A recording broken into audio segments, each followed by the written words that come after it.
నైరుతి రుతుపవనాలు లక్షద్వీప్, కేరళ రాష్ట్రంలో పూర్తిగా, కర్ణాటక, తమిళనాడులోని కొన్ని ప్రాంతాల్లో విస్తరించాయి. రాగల 2 రోజుల్లో నైరుతి రుతుపవనాలు మధ్య అరేబియన్ సముద్రంలోని కొన్ని ప్రాంతాలు, గోవా రాష్ట్రంలో పూర్తిగాను, మహారాష్ట్రలోని మరికొన్ని ప్రాంతాలు, ఆంధ్రప్రదేశ్లోని కొన్ని ప్రాంతాలు, కర్ణాటక, తమిళనాడులోని మిగిలిన ప్రాంతాలు, పశ్చిమ మధ్య బంగాళాఖాతం, ఉత్తర బంగాళాఖాతంలోని కొన్ని ప్రాంతాలు, సబ్ హిమాలయన్, పశ్చిమ బెంగాల్, సిక్కింలోకి ప్రవేశించే అవకాశం ఉందని వాతావరణ శాఖ తెలిపింది.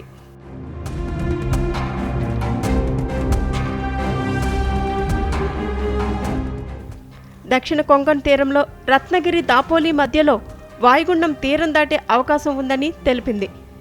ఈ నెల 27న పశ్చిమ మధ్య సమీప ఉత్తర బంగాళాఖాతం ప్రాంతంలో మరో అల్పపీడనం ఏర్పడే అవకాశం ఉందని ఐఎండీ పేర్కొంది.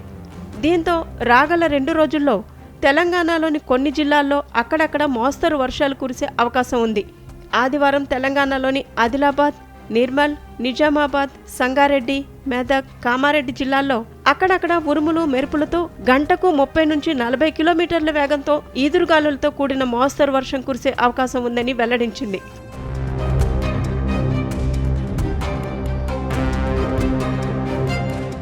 మరోవైపు అరేబియా సముద్రంలోని వాయుగుండం ఉత్తర బంగాళాఖాతంలో ఏర్పడే అల్పపీడనం ప్రభావంతో ఆంధ్రాలోనూ రానున్న 3 రోజులు అక్కడక్కడ భారీ వర్షాలతో పాటు తీరం వెంబడి గంటకు 40 నుంచి 50 కిలోమీటర్ల వేగంతో ఈదురుగాలులు వీచే అవకాశం ఉందని ఏపీ విపత్తుల నిర్వహణ సంస్థ పేర్కొంది. పలు ప్రాంతాల్లో పిడుగులతో కూడిన వర్షాలు కురవనున్న నేపథ్యంలో ప్రజలు అప్రమత్తంగా ఉండాలని సూచించింది.